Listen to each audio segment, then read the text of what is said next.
Hey folks, this is Docs with a quick message before we get started on this one. I'm not sure what happened, but for some reason there is a bumping sound in the audio of this one that I could not filter out. While we were recording, I totally didn't hear it, but it's really obvious now that it's all been edited. Sorry about that, there's not much I can do about it at this point. I don't think it's too bad, and hopefully we can take care of it before the next episode. Enjoy this episode in spite of the occasional bumping sounds. Thank you very much. Hello, and welcome to episode 10. We've made it to the double digits. Woohoo! Yay! Yay. This is very exciting because usually games will peter out around 3 or 4. For me, it's been 2, but yeah. Once you get into double digits, you're likely to be able to go on for quite a while. So that's nice. I'm pleased. Last time, the group had come to Busker's Row in order to accompany Oona as she explored the gathering place for musicians in the area, and also to investigate this place called the Spreading Rumor, a tavern where supposedly knowledge is gathered and shared in exchange for stories and more knowledge. And Remember, kids, knowledge is power. France is bacon. I feel like I know that reference, but I can't think of what it's from. It's a stand-up. Francis Bacon. Francis Bacon was a dude. Yeah, but there's a stand-up. Never mind. yeah, that's your one pun for the game, by the way. Have fun, guys. That was not a pun. That's Yes, not it is. fair. That is That is not a pun. That is That by was definition a pun. Francis No, it's Bacon. a quote. No, it's a quote of a pun. That's your pun for the game. Fuck you. Fuck you.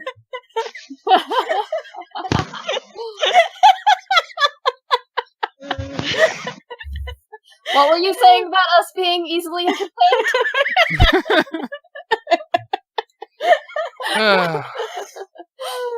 Anyway, the group, after volunteering to help a pair of musicians with some sort of big time gambit that they've been talking about, Oona volunteered to be a plant in the crowd to get the crowd to start singing something for them that they need during their play.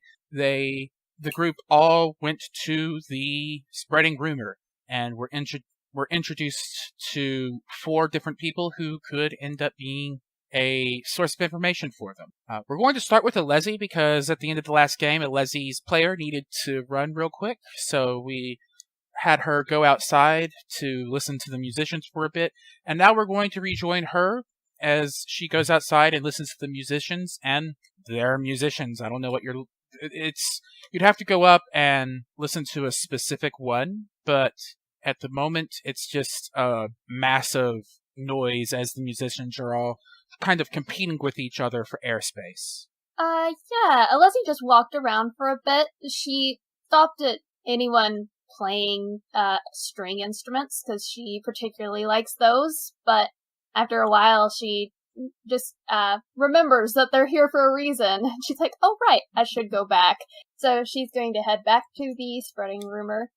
Alright. Well, along your way, you definitely saw there are instruments of all sorts. You saw, like with an interest in string instruments, you would see plenty of guitars, a couple of old-fashioned lutes, violins, cellos. Like, people bring out the big instruments. There's one guy who has actually brought a small piano out for his instrument.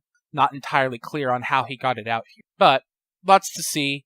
And when you're less time crunched, you could probably listen to some interesting music here. But Awesome. You get back into the Spreading Rumor.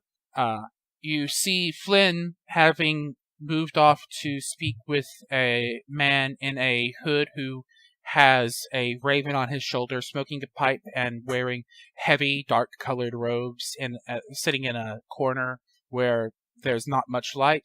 And you see, not sure Alessi would necessarily remember her name, but you see Shauna, the woman who was part of the healing brigade during the Blood in the Sand tournament that Alessi fought in, and Rhodes appears to be going to speak to her. And you see Oona moving to speak to a woman who is in stereotypical witch garb, the full steepled hat, dark robes, dark robes with red lining. You can see a bit of yellow hair popping out from underneath the steepled hat. Appears to be an older woman, somewhat heavy set with a cane at her side. Alright, well, Alezi feels particularly awkward standing here. This isn't her jam. So she's just going to quickly rush up to join Oona walking in the witch's direction. Okay, so Oona, Alezi comes up to join you. Hey, how was it? Oh, all the musicians are just starting. There's some pretty good talent out there. You might want to take a look after we help your friends out. Well, let's see what they have to say. Did you still want to ask about the guy? Well, yeah, if you get the chance. I mean, it's not that big of a deal. You don't have to. I know you want to help that other guy. Yeah, so we'll figure it out. But let's go say hi to this Matilda lady. All right, sure. All right, so we'll rejoin with Oona, and so the two of you walk up to Matilda's table. You're not sure what she's drinking, but it's some kind of tea with a really strong, really acrid smell.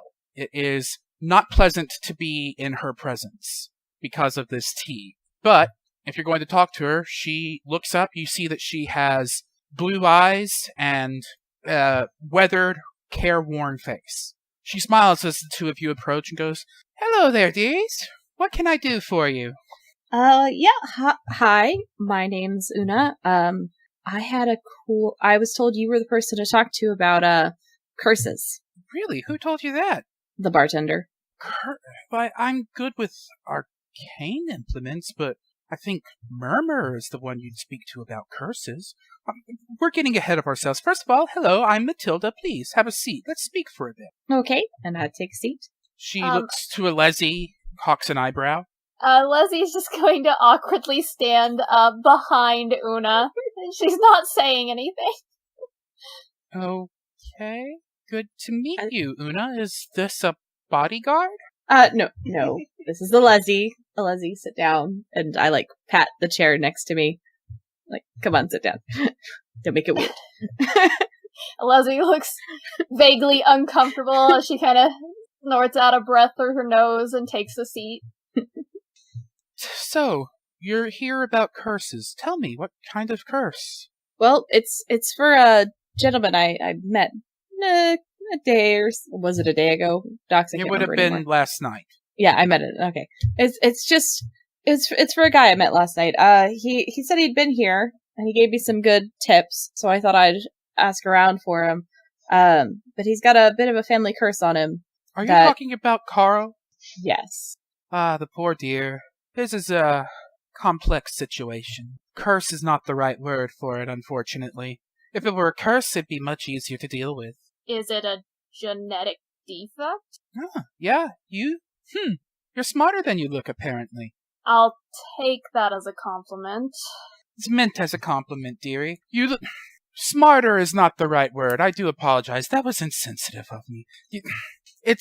Genetic research is a rather new thing. I would not have expected a warrior to be interested in it. With my bloodline, I kinda had to know about these things. That makes sense, yes. I do apologize. That was so rude of me. But yes, I did speak to Carl, and his situation is probably genetic. It's a difficult thing to be certain. The fact that it seems to be passed through males in his family line suggests as much, but there are other things it could be. Such as? Well, it could be some sort of family curse, but it seems strange that it would not affect females in his family line. There are curses that can be passed down from descendant to descendant, but they're very rare and very costly usually, not something that mere mortals tend to utilize. Alright, so we've been with Alezi and Oona for a bit. Let's switch scenes to Flynn. So, Flynn, you walk up to Murmur. You see a puff of smoke come up from his pipe that is apparently actually being smoked straight through the fabric of whatever is over his mouth. You would guess, looking closer at him, that it's a human man beneath that robe and mask, but other than that, you can't really make out any more details. He looks at you and says nothing. I sit down. I don't say anything. I just sit down. He stares. So, who talks first? You talk first? I talk first? It seems you have spoken first already, child. That's fair. He's speaking in a whisper. You have to strain to hear him. So, you trade stories in this place? I do. I have much knowledge of what exists beyond what our eyes can normally see. The planes and the parallel places, the dark places, the strange places. Would you know about something a little closer to home? Depends. What do you know about Trelindor? Elves there keep many secrets and guard them jealously.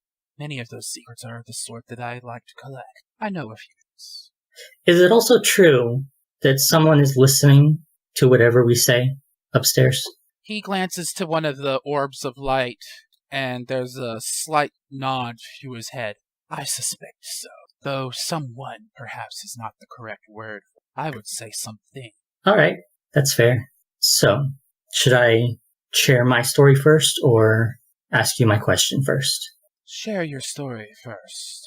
Okay, well, you said Trelindor keeps a lot of secrets. I did? I have one. Ah, I'm listening then. There's a story that doesn't often cross the borders of Trelindor because of how, let's say, embarrassing it is to the monarchy. I'm listening, although it needs to be this right sort of embarrassing to truly interest me. Meanwhile, his raven, or his crow on his shoulder, seems very, very interested and is leaned in, and it seems to be listening very closely. Okay, well, it's the sort of story where they wouldn't want the rest of the world to know that elves almost went extinct about 1,000 years ago. Ah, you have my attention, young man. Okay, there was this king, as you'll often find in Trelindor, about 1,000 years ago, and he had a name, but he's more often these days known as the Rat King. And what happened was this king, he hated cats, like hated them, and not just like you're a dog person or a cat person. This guy was in full-on cats are pure evil and must be stopped mode, that sort of thing. He associated them with things like evil magic, false idols, uncleanliness, undeath, and all that. Interesting. He hated them so much that he made an official order that every single cat in the entire kingdom of Trelindor was to be exterminated or driven out of the kingdom. And that was possibly the stupidest decision a king of Trelindor has ever made. Cats provide an important service to their human masters. Exactly. Or their elven masters, as the case may be. The decline in that cat population led to a sharp increase of the rat population over the next several decades, leading to his name, the Rat King. These rats, they carried and subsequently started to spread a terrible plague all across Trelindor. Thousands and thousands of people died. Townsfolk, noble, it didn't matter. Rats don't care if you come from money. The plague might have wiped out the entire country if it hadn't been for people far smarter and better than that king, who figured out medicines and cures and quarantines and all that. And the plague was stopped and life carried on. And it's all very hushed up because the elves like to pride themselves as being better than everyone else. And the plague was stopped and life carried on, but now you can't walk a mile in Trelindor without seeing 3 or 4 cats at a different time. And it even led to a saying that's popular among common folk in Trelindor, though not so popular with the nobles, if you catch my drift. They say, even a cat may look at a king, which means even a person of low status or importance has rights. Fascinating tale, young man. I enjoyed it quite a bit. I need you, if that was true, roll performance. If it was not, roll deception. Rather, if Flynn believes it's true. I know whether or not it was actually true, but it depends on what Flynn thinks. It was going to be true, but deception's a little bit better, so. Okay, I respect that choice. Oh my god. That's why we do it during times like this. No. That's a 10 total. He nods and puffs on that pipe as he listens. Well, that was an interesting little story. I think that's worth at least a few secrets of mine. Now tell me what you seek. And here we're going to do a quick cut because it's been a while we've spent with Flynn. It's time to move to Rhodes. What's up, Rhodes? You went to speak to Shauna. I did. I need, like, flying boots, though. She's up in the rafters. So she's far... Are you okay? Sorry, I'm imagining Rhodes climbing over in his full paladin armor onto some rafters. Yeah, that would not be fun. It sounded like you were dying instead of laughing there. Like, I was trying not to laugh. Well, you failed. Clearly. Real bad. Considerably. All right, so you head over to Shauna. The rafters are not far. Like this is like the rafters would be in the second story. This isn't a tall ceiling, so the rafters are actually low enough that you could conceivably converse from the floor to the rafters. Plus, Rhodes is tall enough that it's not that far for him. Yeah, but that feels shouty. Well, Also, that's gonna hurt your neck, having to look up like that. maybe Rhodes is just going to have to get over it. Alright, cool. I'm joking. There are you don't see any immediate way to get up to, like, there are no levitation boots here sign or anything like that. You're not sure how the people who are up in the rafters are up there unless they just climbed up. Can I get in Shauna's eye line and try and catch her attention then? You certainly can, and she would notice you quickly because you're in plate. So clank, clank, Also, clank. I'm 6'7". That also helps. Like, you are not a subtle person. So No. Shauna notes you immediately and waves. I wave back. Fancy seeing you here again. Yes, hello. See, not here again. Oh, I'm so confused. I apologize. It is good to see you again, though. Rhodes, wasn't it? Yes, it's good to see you too, Shauna. Do you need help up? Yes, please. Alright, she chants a short spell and casts Levitate on you. So you can kind of awkwardly go up and down. Yeah, I figure he uses, like, one of the poles, because for levitate you have to orient yourself off an object. Yeah, He uses one of the poles to, like, kind of drag himself up. that'd be perfectly fine. Wait 1 second. She has to reach down and kind of touch your forehead as she casts it. Wait, no, I'm just looking at Lesser Restoration. Never mind. So yeah, she can cast it from a distance. Excuse me. Sorry, I was wrong. And then I guess I'll try and perch myself up in the rafters too. Maybe, Okay. like, across from her or something. Works for me. So she looks to Rhodes, smiles, and says, "So, are you here seeking something, friend? Few people come to the spreading rumor without a goal in mind." I'm here with a group of friends who are, but I'm not sure what I'd seek myself. Well, there's an awkward silence as she considers her next words. Well, what do you lack in life? Perhaps you could find some guidance here. Direction, self-assurance. Oh, you've come to the wrong place, then. Rhodes chuckles, ruefully. It would be the right adjective. Ruefully? Ruefully, like, despite himself, Ruefully. Okay. I was hearing R-O-O-F-ly. But it's R-U-E, R-E-U, I don't remember. Ruefully, in a way that expresses sorrow or regret. I heard roof-ly. Yeah, he chuckles and a roofie falls out of his mouth. Gotcha. Okay, perfect. Moving on. Cool. I don't know. What was your specialty again? They were giving us an instructional tour down below. Oh, specialty as in why I'm here? Well, I am an artist, and I am here to seek and provide inspiration for other artists. I don't know. I just wanted to come say hi, mostly. Something's clearly troubled you. I mean, I have questions, but they're more theological, I'd say. Well, I am a priestess of the muse. You are a paladin of the lover. Yes. We've engaged, our two religions have engaged in mutually beneficial theological debates in the past. I would be happy to provide such for you now. Alright. Maybe an artist would know about this. My question is one of, how to put this, emotional intimacy, I think? Strange for one of the lover to have such trouble with that. I know. Oh, is that the problem? Rhodes isn't gonna say anything, he's just gonna kind of look down at the floor. She nods and says, "Well, tell me your concerns and I will do what I can." I don't know how to foster it on my own. I've had relationships and such in the past. I'm sorry. Are you okay with this conversation? I should have asked. This is a lot to be sharing at once.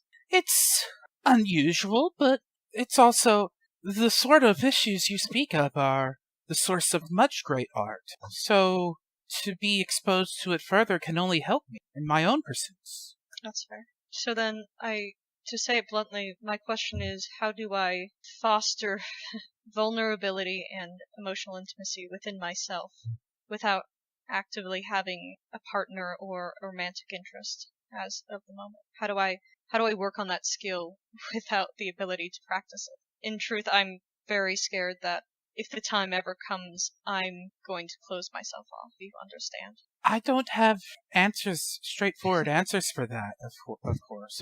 If straightforward answers for that existed, then, well, No. we'd be in a much happier world, wouldn't we? Yes. But perhaps we can talk together.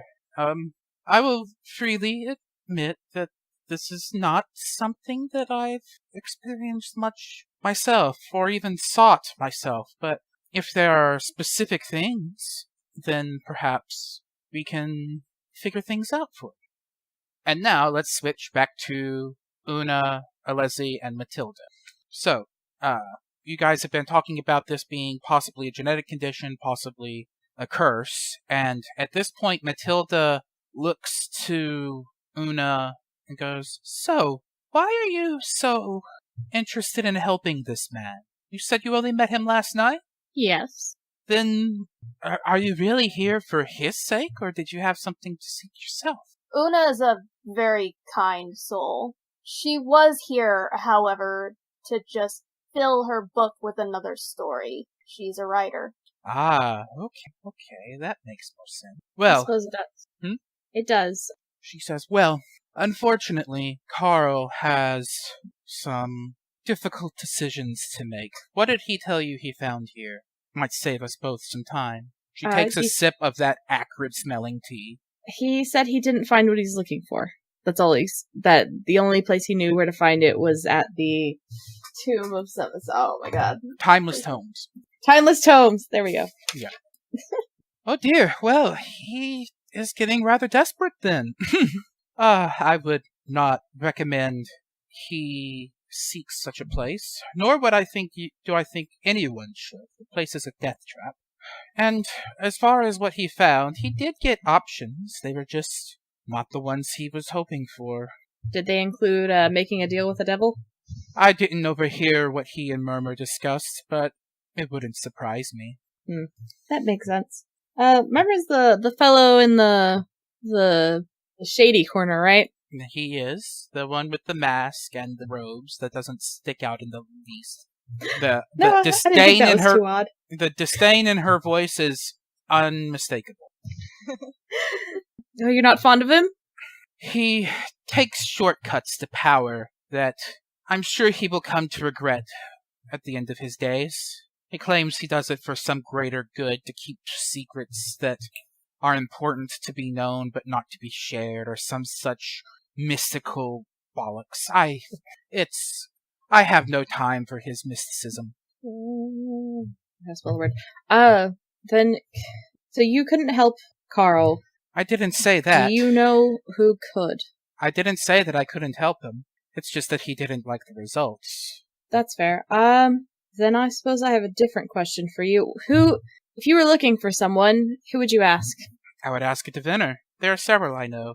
My own specialty is conjuration, but I know a few diviners who I've spoken to in the past. And that's who you would prefer? What if you don't know anything about them? The person you're seeking? Yeah.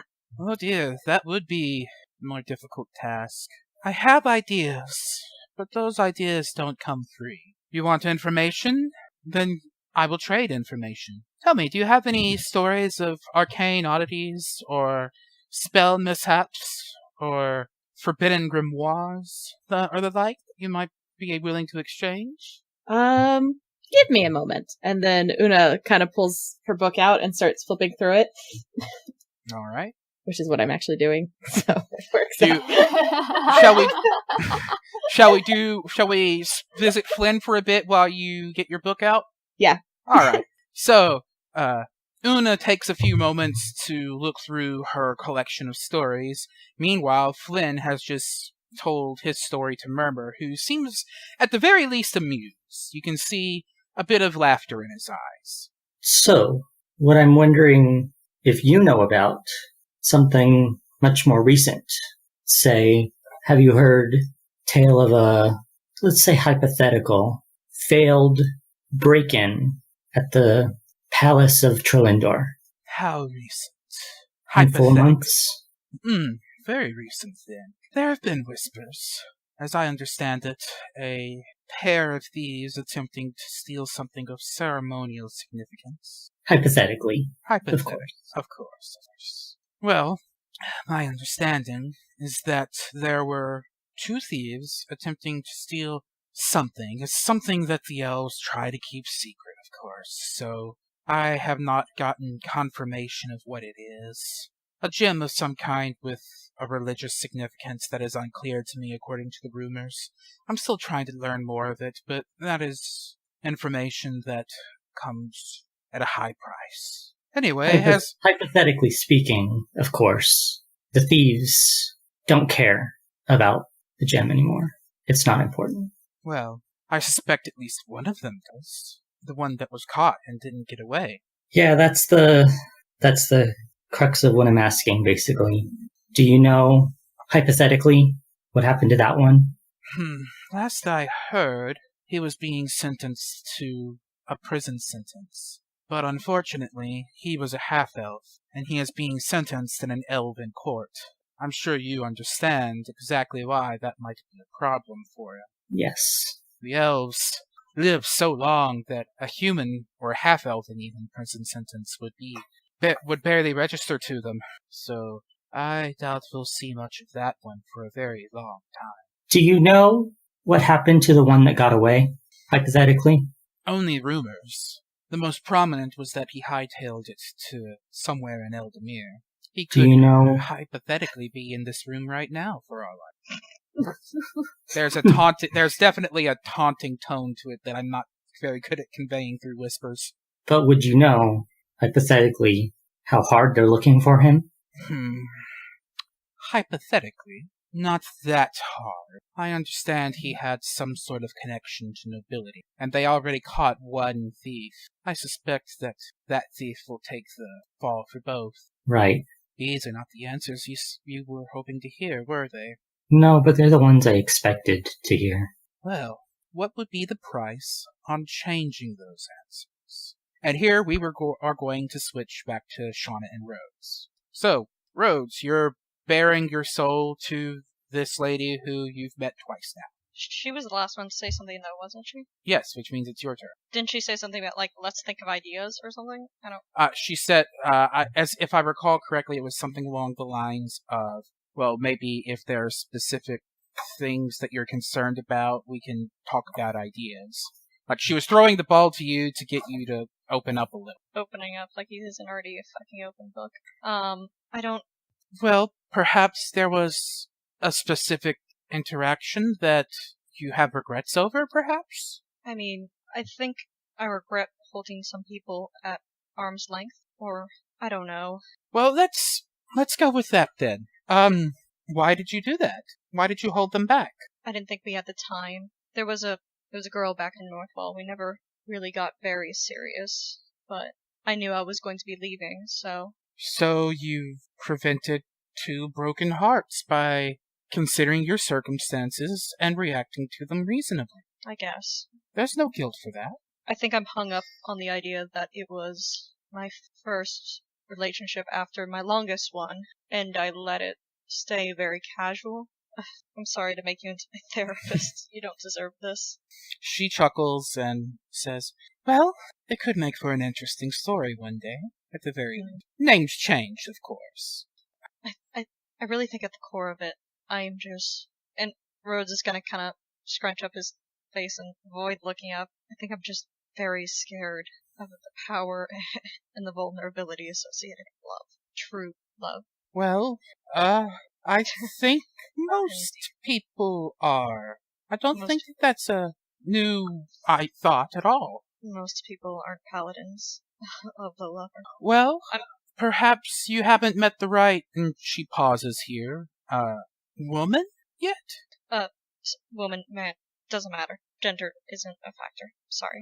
Okay, very well. You haven't met the right person yet. I am not sure how to help you, dear. This, you It seem, was you seem young yet. You've much life ahead of you still. I don't think you should worry so much. Yes and no. This is a foolish line of questioning. I'm sorry. I only really have one or two questions ever bothering me. Well, you've asked one. What of the other? The other I find rather unwise to spread as a rumor. Well, that's up to you, dear. As far as what we spoke of, I think you're worrying too much. You sound like everybody else in my life. I just want to interject here. Rhodes is all, I am not emotionally vulnerable right after he had a sharing and caring session with Alezi the night before. It's a different kind that he's worried about. I know, it just seems really funny. Yeah. Well, remember, he grew up under the mother, which is all about familial love. But yeah. Anyway, that's post-talk discussion. Anyway, so you said that she sounds like everyone else that he's spoken to. She laughs and replies, well, then maybe you should listen. Is everyone else in the world that you've spoken to about this wrong? It's not exactly something I want to bring up in my temple, even though it's probably the best place to ask. Indeed. The questions you're asking are exactly the questions that those among the lover would be best suited to answer. I don't understand the inner workings of the Lovers' Church, so forgive me if this is a rude question, but are you at some sort of professional disadvantage for having these doubts? Am I? No.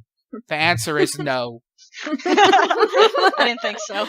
Wanted to make sure how to succeed in the Temple of the Lover without really trying. No, it's just more embarrassing than anything. Well, then, perhaps seek counsel at a temple that you haven't visited before. A temple of the lover, of course, but one who you're not going to have to look those people in the eye every day. Thank you. Rhodes is gonna actually wipe away. He was starting to tear up a bit. I'm very grateful for this talk. Of course, it's been a pleasure. It's good to get out of one's comfort zone once in a while, don't you think? Rhodes looks down as he's floating above the floor. Yes it is. Do I owe you for this? No. The conversation was the payment. Don't worry. Okay. And I had a story. With that, let's move back to Oona, who I hope has had time to look up her story. Yay! Oh, and it was my turn too. Yes, I do have one. Excellent. Oona kind of waves her book and flattens it to stall for time. As soon as she says she has one, Alezi's like, oh, thank God, I thought I was going to have to talk about a bone demon. Oh, that sounds interesting. Let's do that. No. Are you sure? Because that sounds way more interesting than mine. You're the storyteller. Matilda looks up and goes, and Osseous, I'm actually quite interested what a warrior might have to say about them. Oh, well, see, back up in Northwall, we had a close encounter with one when I was a guard. Oh, I have heard rumors of it. Yeah, I was in the battle. Well, this puts us at a quandary. I do want to hear this story, but I don't know if there's anything you want to hear from me.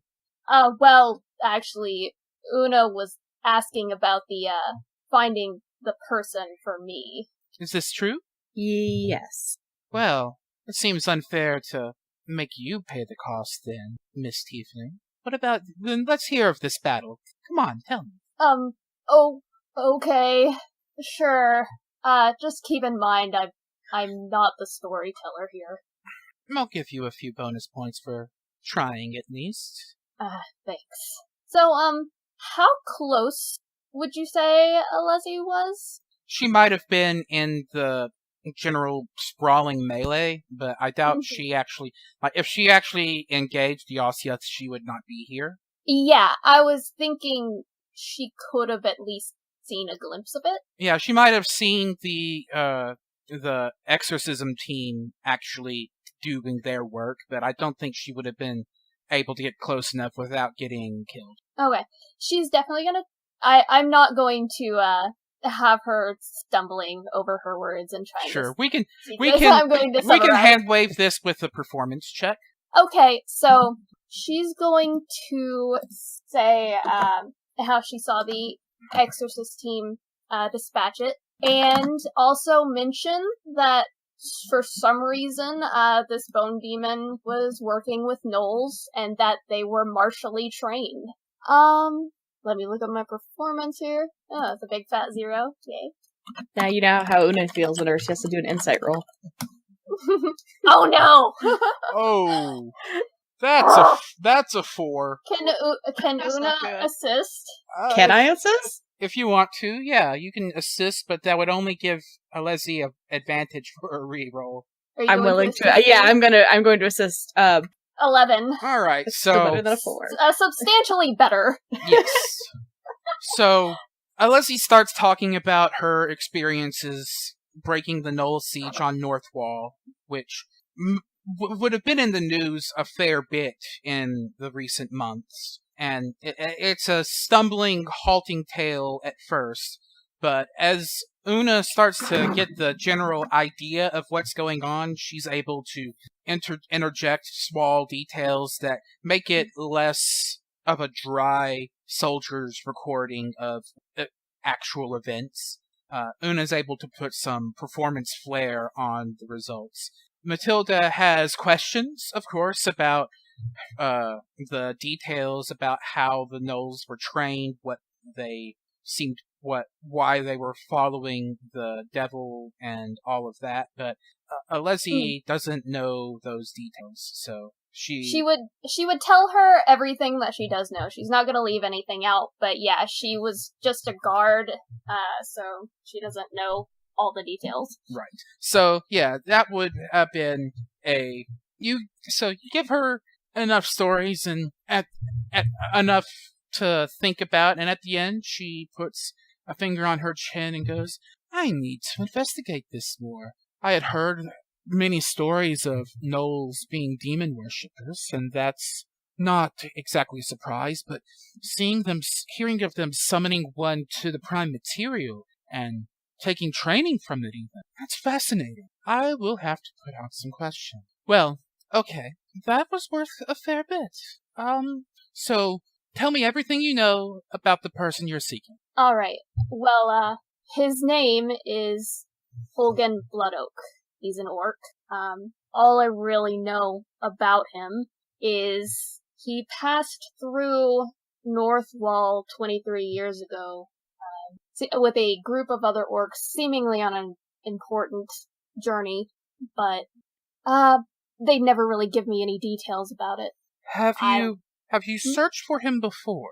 I've asked around Northwall. I never really got a straight answer. I think you might have been asking in the wrong place. So, with that, I presume you don't possess any of his possessions or anything of the sort? No, Even if don't. you did, then after 20 years they'd be your possessions. It would be unlikely to provide any useful traces. She clasps her hands, the classic scholar's steeple, and says, without any possessions of his, any hair, nail clippings, blood, that sort of thing, I don't think we're going to have much luck from scrying. However, based on his name, I suspect the reason that you haven't found anything about him is that you're asking in the wrong place. Blood oak. There's a tree I can think of that would refer to. It's more commonly known as the blood core, but it is also been called blood oak in certain legends, and if we're deriving a family name from it, I could easily see that being why. And it does not grow in Dalrock. It grows in southern Eldamir in the swamps. I always assumed that since they were in Northwall, they were coming from Dalrock. It could very easily be that they were returning from Dalrock. You're right. I never thought about that before. I wish I could give you more, but I do think that is where I would focus my investigations.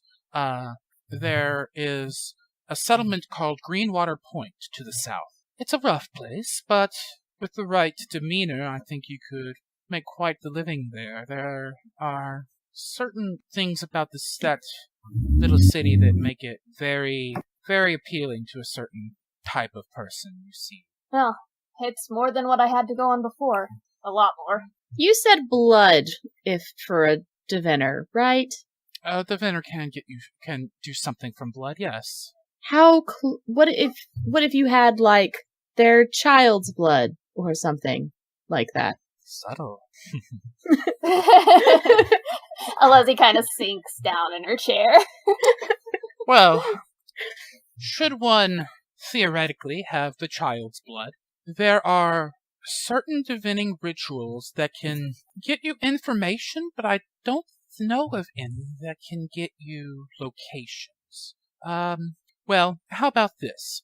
I know a certain gnomish diviner by the name of Talwon. Can you spell it for me, please? Talwon. Talwon. T-A what? Talwon. W-O-N. Oh, okay. Okay. She gives you quick instructions on where you can find him in the Arcane District. Are his prices high? For the ritual you're asking for, the prices are going to be quite high, I'm afraid. I figured. Having a generation between yourself and the material your target and the material you're working with makes the ritual much, much more difficult and much more prone to error. So he must make much more effort into using the materials to getting any useful information. So I'm no expert. You would need to speak to him, but if in your situation, if I wanted to find this man, that's who I would go to. That seems fair. That's 2 more leads than I had, which is none. So, thank you. I hope it helps. Right. We were here for Oona, though. I'm sorry, Oona. Oh no, this was very interesting to me. I am okay with that. It seems this one here is here for everyone but herself. I did have another question, but I don't know if you would have the answer to it. Well, it can't hurt to ask, can it? No, I suppose not. We recently did a job for someone, and in the course of this job, we found something under the city. Go on. And we don't know how long it's been there, or if it's going to be a problem again later. Probably is going to be a problem again later. What is it? What do you know about elder gods? I know that you should speak to Murmur. That's fair. And what if I wanted to find out where something might have come from? Do you have the object in question? Yes. Talwon would be able to tell you. Okay, that seems fair. So I guess we have 2 reasons to go to Talwon. Yes. Everybody keeps telling me to go to a diviner. Diviners know things. Yes, but does anyone think that I can afford a diviner? That's another matter entirely. Do let him know that Matilda sent you, and he might be more favorable to you. We'll keep that in mind. Okay. Is there anything else? No, but just for the record, my last name's Starling, not Tiefling. Apologies. Well, Starling. Oona Starling. 'Twas a pleasure to meet you. And you. Now let's go back to Flynn and Murmur. Murmur has asked you, Flynn, what would be the price to change that story? Well, the second half of that I could live with the people not looking too hard for the one that got away. You don't say. But the first part of the one who got caught, probably wasting away forever, that would be important to me if I could change that. How important? Time to get another brand. He's more important to me than my own life. I know certain parties who might be interested in your life and who have the power to change things. How far are you willing to go? We've already had to deal with a man last night who wasn't willing to do what it took. I don't know. Then the answer is you are not ready.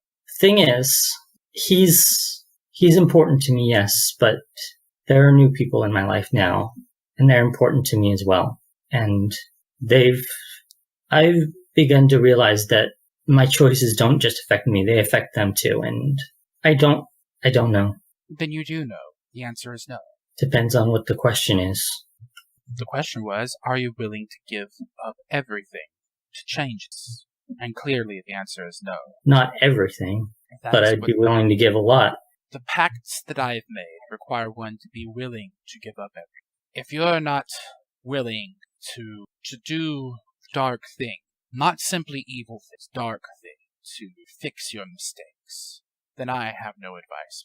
Do you know where I might find advice that would suit me better?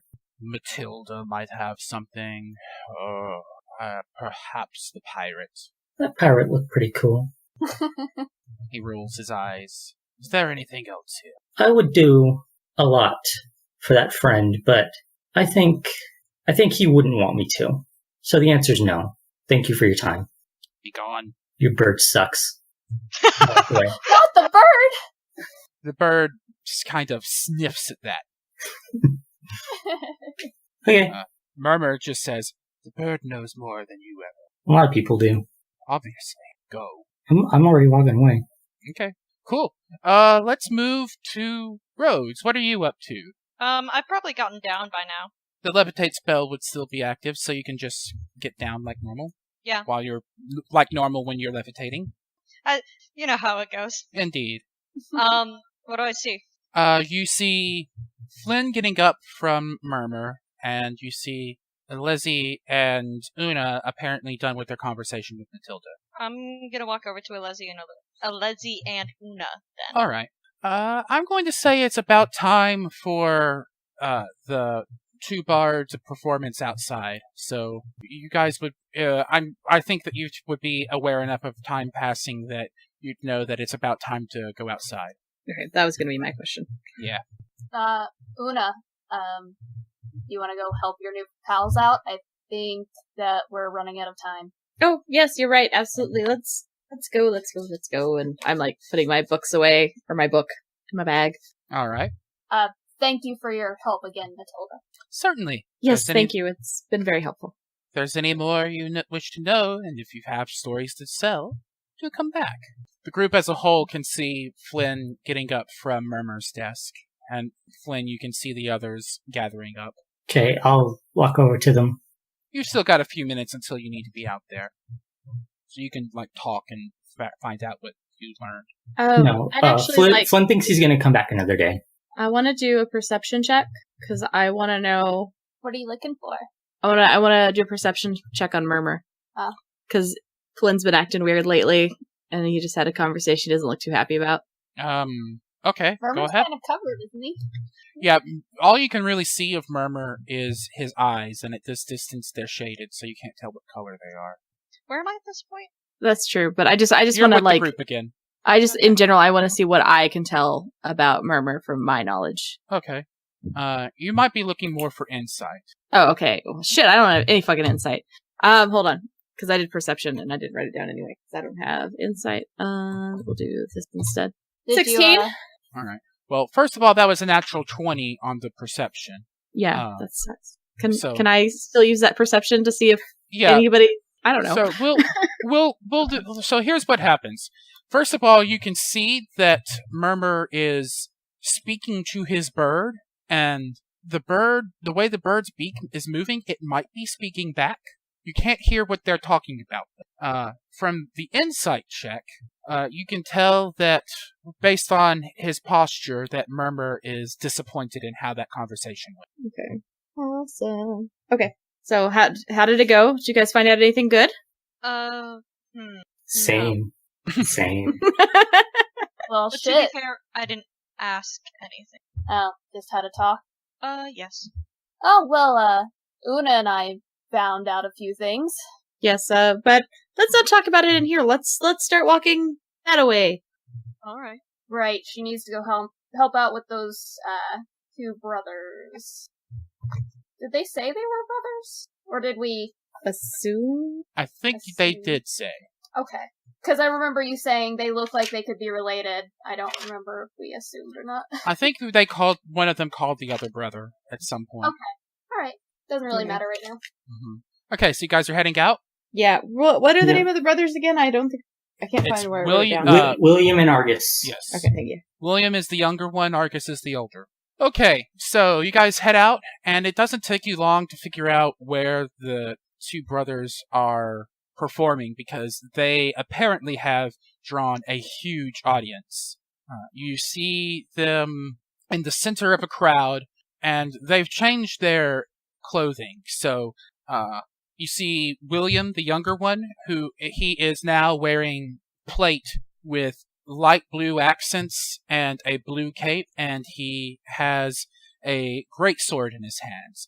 Oona, as a performer, you would know how to tell that this thing does not hold an edge. It is for performance purposes. The plate is also very light and probably only provides minimal protection. You see that Argus is wearing a helmet and wearing a visor that mostly obscures his eyes.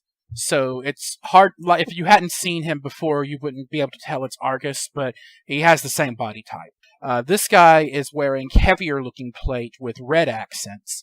He carries a spear and then a wooden shield that has been shattered and broken at one corner, and you see a big red runic symbol of some sort painted onto it. And at the moment Argus is singing a solo, it's towards the end of the scene where the Red Knight confronts the Blue Knight and explains why he betrayed the White Mage and went over to the side of the Dark Mage, basically blaming the people who sat and watched him be beaten up and nearly killed in his first attempt, that none of them came to help him. So now, are we up to the crowd now? You could be if you want to be.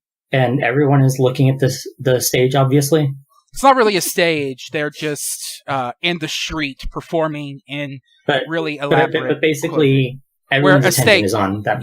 That's correct. Okay, so... Oh, no. Yeah. I think I know what's coming. Flynn wants to be alone right now, but he doesn't want people to know that he wants to be alone, because if you say you want to be alone, people don't leave you alone. Yeah, so I know exactly how that goes. He's gonna try to stealth away. Okay.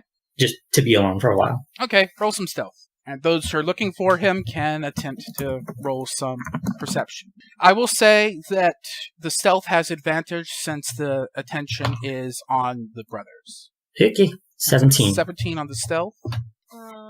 Damn it. Oona don't know where he's going. There we go. I did such a good perception roll for Murmur, and then I just fucked it up for Flynn. So, Alezi knows. Yeah. So Alezi rolled a 21. You note Flynn attempting to slink off to go elsewhere. Alright, she's actually going to just try to follow him for a bit.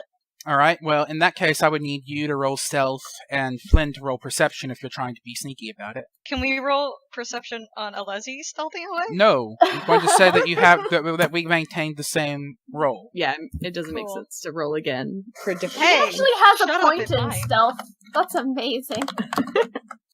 Barbarians can be fairly stealthy Yeah. if you build them that way. And Oh! He's not stealthy. yeah, Alezi is very obvious about going off to try and see Flynn with that natural one. Yes. Would have probably banged her shin against something on the way and made a loud crack to let everyone know that she's moving. Oh, I was just gonna say she probably, tripped and just kind of pushed against him while she was walking. I don't think she's But that cracked obvious. Cracked knee is better. Yes. So, Alright. Flynn is sneaking off, Alezi is following, and the other two cannot see Flynn, but Alezi is clearly going somewhere. Alezi? I'll be back later. The show's almost over, though! Don't worry about it. Have fun. Okay. Alright, so we're split again, so let's stick with the show for now. So, the duo move into the final song, the confrontation between the Blue Knight and the Red Knight. Oona, you would actually recognize that the pattern of this piece is a waltz, but rather than the flowing, elegant style that you usually expect of a waltz, this is an intense and angry sound to it. The two performers trade off speaking lines with the person who goes next actually speaking over the former's final role. It's actually a very intricate piece that requires a lot of practice to do correctly, because one has to allow oneself to be interrupted without stopping. William, playing the Blue Knight, shouts out, "We will not fight!" And the Argus, as the Red Knight, interrupts him to say, "You have no choice. I'll stand beside you. I stand alone. You're still their hero. Then they are fools." And it goes on like that. By the way, listeners who haven't heard the Proto Men should go listen to their first album. Just saying.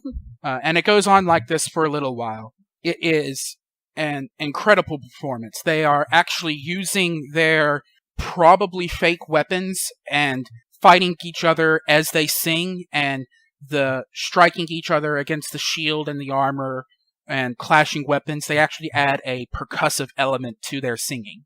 They almost replicate what a drummer would be doing here. Finally, the piece comes to a point where the Blue Knight turns to the audience and shouts, "You will never have another hero. You will never have another chance. You will fall because you never tried to stand for yourselves." And that is your cue, Oona, to call for the Blue Knight to slay the Red Knight. I need a performance check if you're going to follow through. Yes. You will have advantage on this. Oh, thank goodness. Yes. Listeners will know that historically, Oona has really bad performance rolls. A fine modifier, but that's a natural one.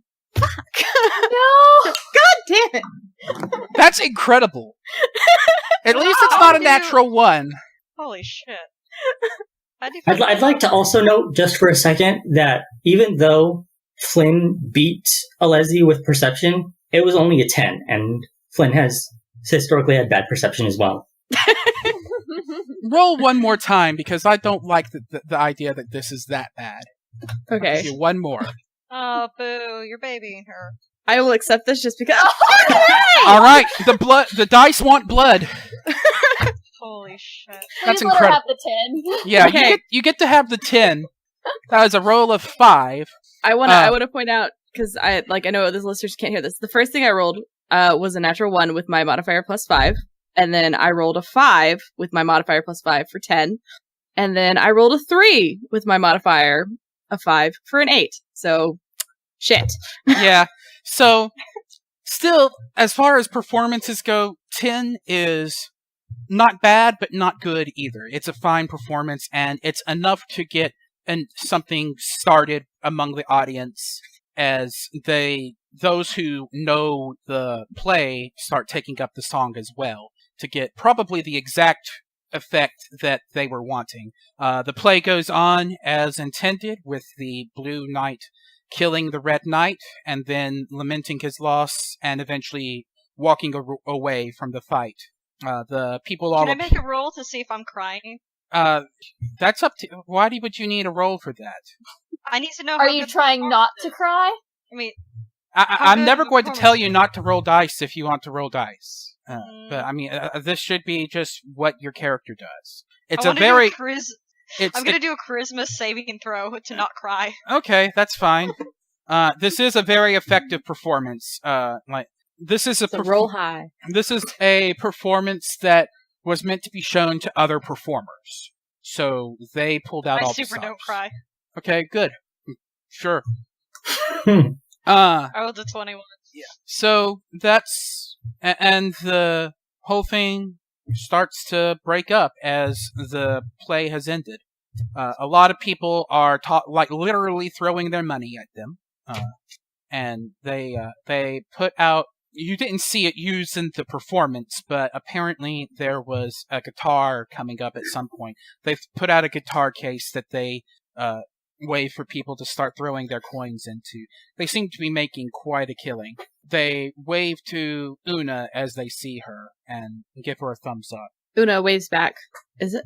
What do you think, Rhodes? Should we go ahead and go up there and congratulate them? Actually, no, that's a silly question. We're gonna go up and congratulate them. Okay. No, I was going to agree with you. All right, so you walk up. It takes a bit of hustling and bustling to get through the crowd they've gathered, and They nod to Oona as she approaches, and they say, "Thanks a lot." That was Argus is speaking here, having taken off the red helmet as the money and praise is coming in. He goes, "Thanks a lot. That was exactly what we needed to get the crowd started. That was perfect." Thank you. I really enjoyed the performance. I thought you guys did a fantastic job. Right. Thanks. Seems like we did all right. He looks at the pile of money piling up in the guitar case with a grin. William speaks up here and says, "Yeah, well, we've been preparing this for the better part of 2 months now. 2 months. Yeah, something like that. But the big question is whether our target saw us. And I haven't seen him yet, which makes me a little worried." Argus shakes his head and says, "He'll be here. He's always here this time of day." Who What was are you talking who- about? A nobleman by the name of Pendleton. He Can- is... yeah, Can I make a roll to see if I know that name? Sure, you can make a history check. Yeah. Oona may as well. Yeah, Argus continues. Too bad Flynn's not there, because that's the one thing he's good at. Street. Argus continues. That's the big thing that the rest of these bards here don't get. And he's speaking low enough that people aren't going to be hearing him clearly over the cheers. But Oona can hear him, and I think Rhodes will be able to hear him as well. That's the big thing these guys don't get. If you want to get a patron, you have to find the person you want, and you have to study them, and you have to cater to them. That's the big difference. As opposed to just playing what you'd like to play? I mean, if you want to play stuff and just play to play, then whatever you want to do, I guess. But we're here looking to advance. That's why you come to this place. So you said you're looking for a patron. Are you aiming to eventually become a court bard? We're hoping to start a theater troupe, you see, and start playing at some of the big theater houses around town. Okay. Eventually, the crowd parts as a tall human man with pale skin and salt and pepper hair. He looks to be older, but also noble in his aging appearance. He's aging well, I guess is the right way to say it. He is in a fur coat with like gold lining that comes in swirling patterns towards the bottom of it, and carrying a cane with that looks to be made of some sort of black metal with a golden tip. And he appears to only have one arm. It's not clear whether he's hiding it under his coat or if he really is missing that arm. But what's causing people to part is the light-furred wolf that follows him, with strikingly blue eyes and fur that starts dark gray on the top of its head and fades to light gray as it goes lower on its body. He is looking to the two bards and smiling. And here is where we can do a quick scene transition to Alezi and Flynn. So what are you guys up to? Okay, so I think that the second that Alezi tripped, Flynn turned around, obviously, because of his role, and he noticed that. And in spite of everything he heard, he kind of giggled a little bit, and then he kind of gave her a knowing look and a smirk, and then took off, running as fast as he can. Oh, you little shit. Alezi pursues? Yep. Yes! All right. So, Is this gonna be athletics? Please let it be athletics. so I'll say you can roll either athletics or acrobatics. Athletics would imply that you're doing a more straightforward run through. You're basically barging through the crowd, whereas an acrobatics check implies that you're kind of bobbing and weaving through it. We also didn't get back to the history check for Pendleton, but neither of you rolled high enough to get anything from it. Point of Cool. order. 20 acrobatics from Flynn. All right. So 16 athletics. All right, so Flynn is pulling ahead as he bobs and weaves through the crowd that has gathered around the two bards as they perform. Alezi is barreling through. Most people, Alezi is not exactly subtle, so most people note her approach in time to get out of the way. So only minor injuries result as her taking off. That's good at least. Yes. So, Flynn, you're in the lead. Okay, are there any alleys nearby? Yeah, there would be small alleys between buildings. Okay, I duck into one. Okay. Do I Oh. need a perception? I'm going to say no, that he's not far enough ahead to disguise his escape from you. Alright. He is gaining from you. I'll but... say right quick, I'm not trying to lose her. This is fun. Okay.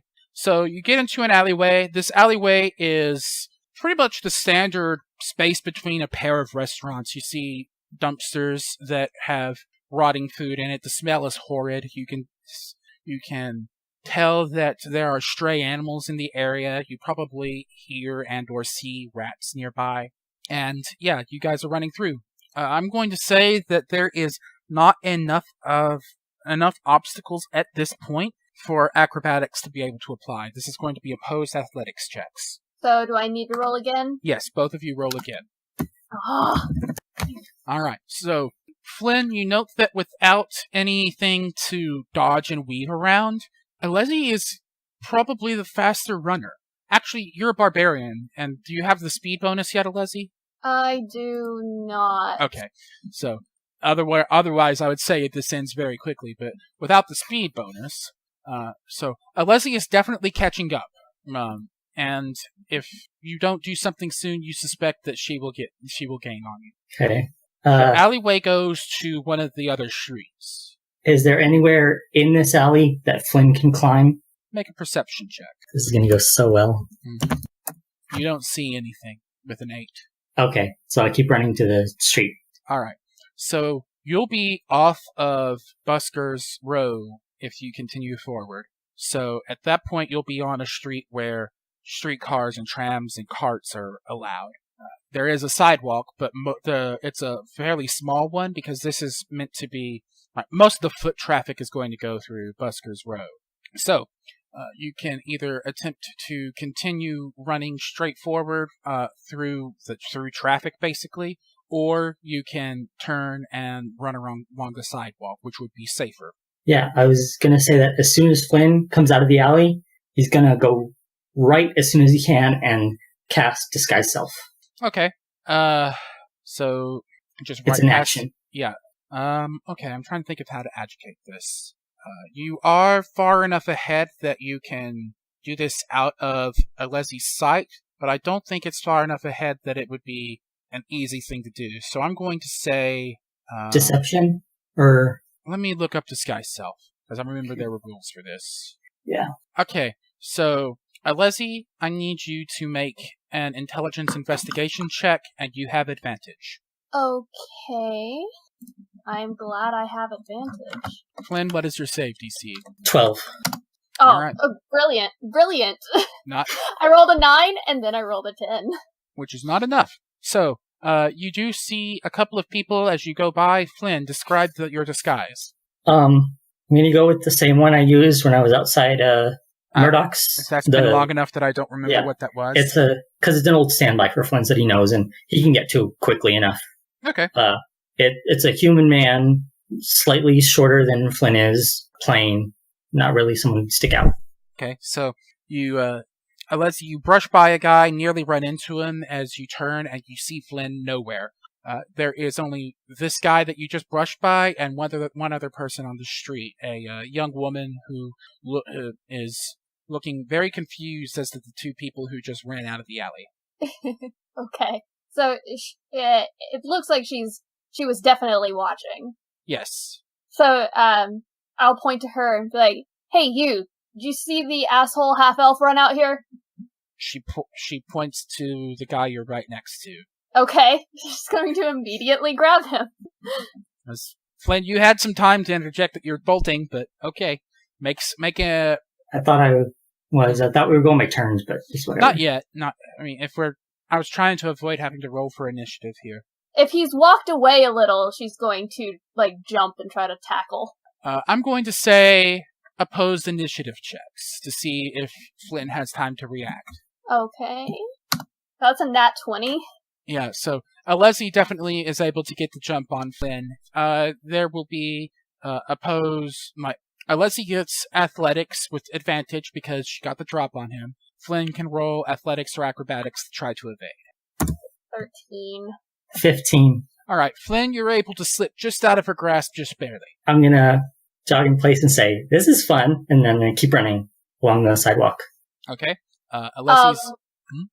Alezi is obviously, like, trying to hold back laughter, because it's very obvious that Flynn is just playing around. And she's like, you little asshole, get back here! All right. Opposed athletics checks. Nat 1. That's a natural one. So, Flynn, roll a dexterity check.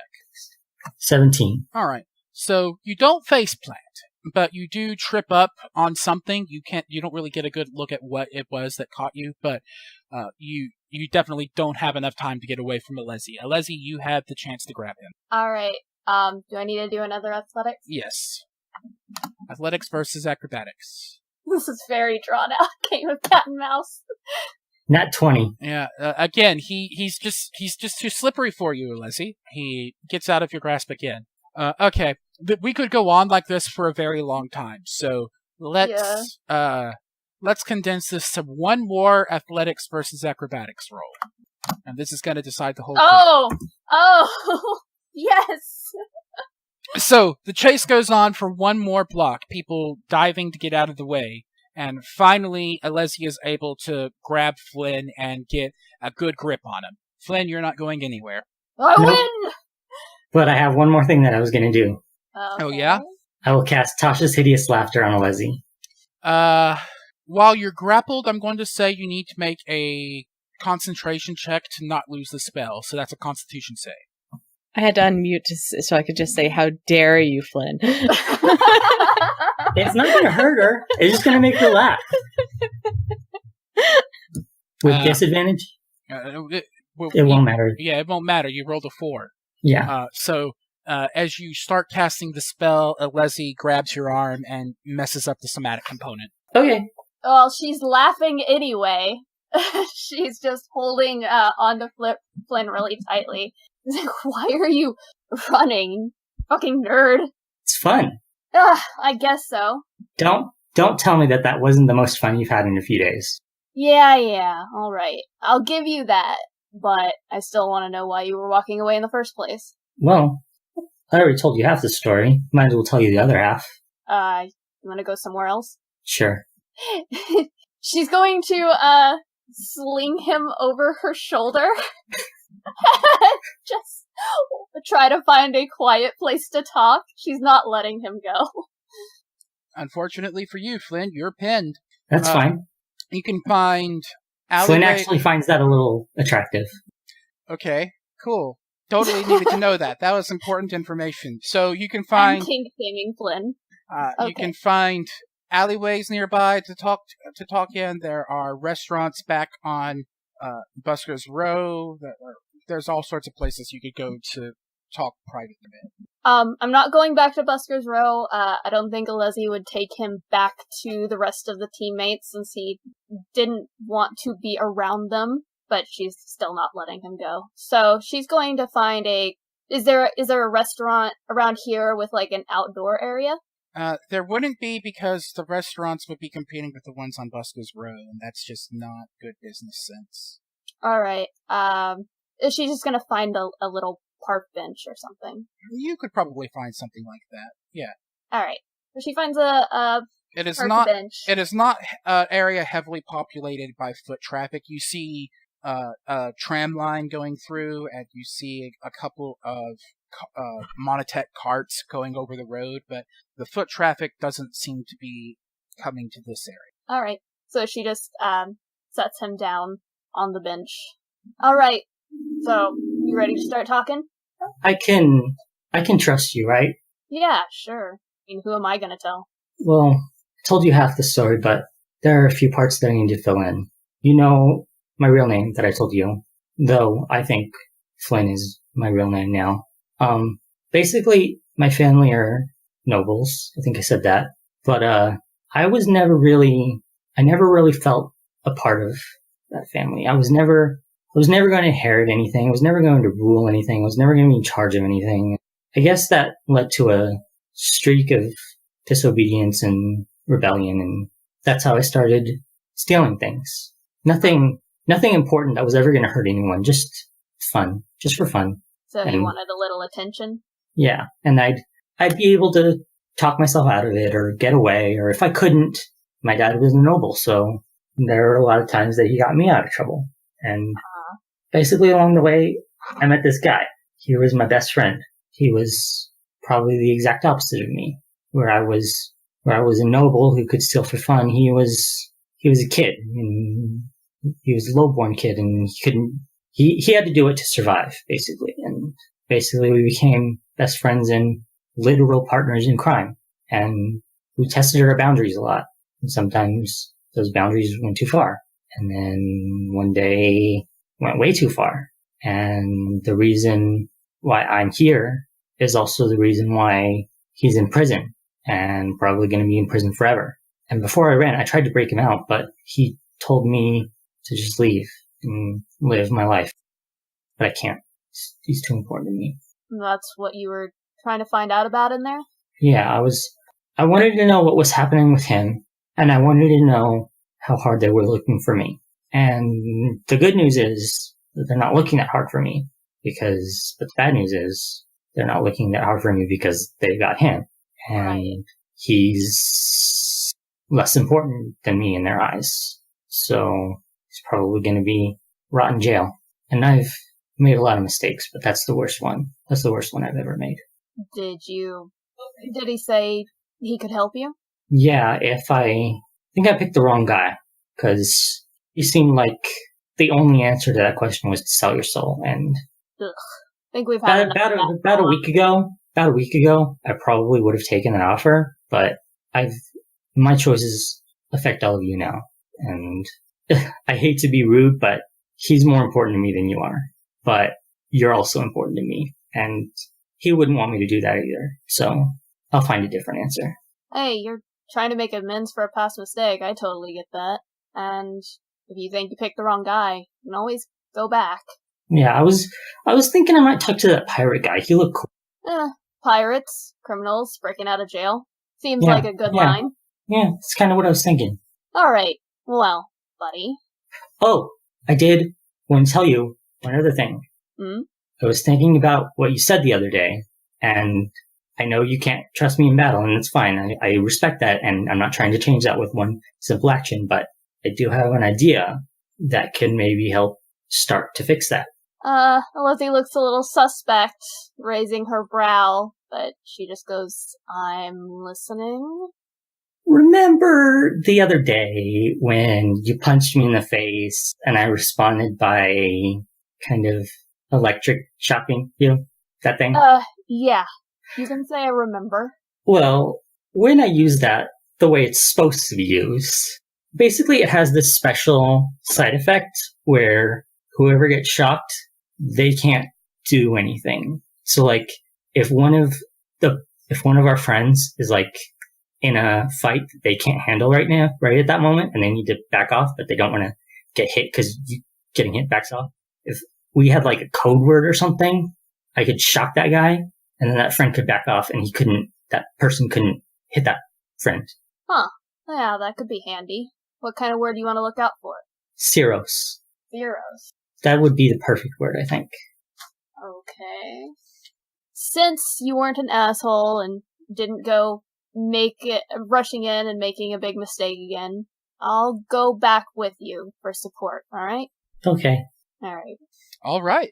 And so with that, let's move back to Oona and Rhodes. So this Yay. obviously big deal guy with a fucking wolf at his side is speaking to William and Argus, and that's all that they're interested in it right now. It's clear that this was the guy they were targeting, and that conversation seems to be going very well. This is so cool. And can we hear any of this conversation? They're attempting to keep it quiet, and there's enough of a group still around them that I would say you need to make a perception check. Cool. I'll take that. 19. Okay, I'll say with that you can get the basic idea that the nobleman is complimenting the two on their performance. William starts trying to imply that it was not a targeted, they were just glad that he was around, And the nobleman chuckles and says to the two to no need to be modest about it. They were aware that they were targeting. He seems to be savvy to the fact that they were targeting him. Ah, okay. Trying to think of what else I could do in this particular situation other than observe. This guy apparently seems to be savvy to what they were up to, and seems totally all right. Because they've got that entrepreneurial spirit? Something like that. Okay. Well, anyway, the two brothers wave to you as they go to talk to their new best friend. Like they're just waving goodbye, or they're waving me over? It's a wave goodbye. Okay, that's what I wanted to check. Yeah. That was unclear, sorry. Yes. Because you said that before, and I was like, are they waving me over, or are they waving? Yeah. They're waving goodbye. Okay. And then I need to know if Red is back, because the next part is going to require Rhodes. She is still muted. Yeah, I think she might have walked away. No, I didn't know I was. Okay. I've been talking. Nice. We haven't heard any of it. Words. That's why I was like, hey, we're back. I was describing things that Rhodes was doing. Describe them again. No, it was just when Oona was like leaning in, Rhodes was kind of like shifting awkwardly, like, this isn't our bag. This is my bag. Thank you. Yeah, anyway. But they're gone now, so I can't retcon back in what he did. And yeah, they've packed up the guitar case full of coins. The Argus is actually carrying the guitar at the moment, and the two are walking off with this nobleman. Rhodes is gonna take a look around, then look to Oona. What now? Did you find everything you were looking for? I guess kind of. This is good information, and this seems like an excellent place. And I'd like to go back to that spreading rumor at some point, but perhaps not today, since we have lost half the party, Oona says as she looks around. They're probably fine, as long as Alezi kept pace with Flynn. I'm sure they're fine, but I don't know. They did say the spot was open and that I could have it, since they're gone for the day. You want to play right now? I mean, why not? I can see how well I do. Alright. Go. Rose is gonna step back. Go ahead. I'll watch. The crowd is starting to disperse, but there are enough people still around that you could possibly do something. Roll a performance check. Okay. And I want to make it clear that I'm using my harp time, not my Luan. Okay. I know that's like not at all relevant to anything, but I want to actually use my instruments. Oh my god. Well, Oh my god. Oh my god, finally! It happened! Not only did you finally roll a good performance check. So I'd now like to that say, I'd like to say that I literally just said in the chat, Yeah, Nat we 20. were talking. yeah, get a nat 20, it's still Pendleton. so now that your opportunity has passed and this doesn't matter anymore, you get a natural 20 for a result of 25. Holy shit. I better make some good fucking gold, okay? All right. Rhodes was gonna, if she didn't like start getting gold right away, he was gonna put a bit in like whatever she set out, but I don't think he's gonna need to. All right. So I'm assuming it's my harp case that I have out or something. I don't know. Beautiful. right. So inspired by the success of another, you begin playing your instrument, and it's beautiful. Like, it's one of the best performances you have ever put on. And the nobleman, the guy they called Pendleton, is gone at this point and probably doesn't hear it. Oh, good. But there were still a whole lot of people still lingering after the brothers' performance, and you immediately get them captivated, and there are a lot of people who are very interested in your performance. And yeah, it goes over great. Let me roll what kind of money you make. $1 million. Enough to get our diviner. It's like, I'm gonna be back every day until I get... Whoa. Yo! That's not gold pieces. Damn it! No! That would be silver pieces. So after the at the Still end, a lot. that's still a pretty decent, like, for an hour or two of just playing your instrument as you normally would. That's a really good payday. After the performance is over, you have the equivalent of let's just round up and say 13 gold pieces in your harp case, and you've definitely established yourself as a potential player. You get the impression that this is an area where reputation goes a long way, and one good performance isn't enough, but it's a very good start. So you get the impression that you've made some progress in becoming well known in this area. Okay.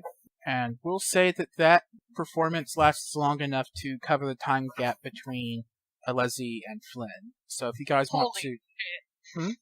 We managed to roll away the entire alone time, Rhodes, and fucking. Oh my god. I'm give sorry. up. We I made such fucking a give big up. deal about it too.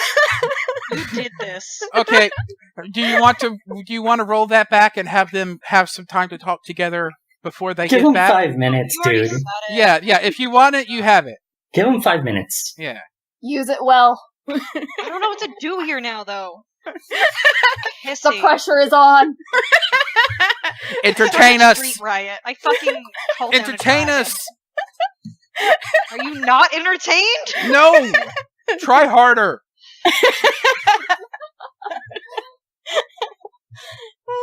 If there's a conversation you two want to have, just you two, seriously, go for it. Yeah, where are we in time? You'd be, I'd say that performance would be 15 minutes or so. You don't have a set prepared necessarily, so it'd be a minute or so after that performance, and Una's counting up all the silver and copper. There we go. That's what I wanted. Yeah. Rhodes is gonna walk up. Do you need help putting things away, or that was actually a very dumb question? It's just a harp. It's the best harp. It's my horn harp. And Horn you'll harp? notice that it is a horn. It's a harp that's actually made from a horn. Macabre. It's made from a goat. Not a family horn. I see where you got that from. I'm sorry. I made some assumptions. Yes, we're not quite that dark. Oh no! I didn't mean that. I don't actually know much about where you come from. I mean, I don't know if it's that interesting to talk about. I mean, I miss it. It's lovely. It's a lot colder there. It's very warm here. If you miss it, why are you here now? It's gonna sound dumb. No. You don't have to speak if you don't want to. No, well, I threw a dart at a map. You what? I threw a dart at a map. You. No, that is funny. I know it's not some big dramatic reason. I finished my what's the word for internship that's not internship? Apprenticeship, thank you.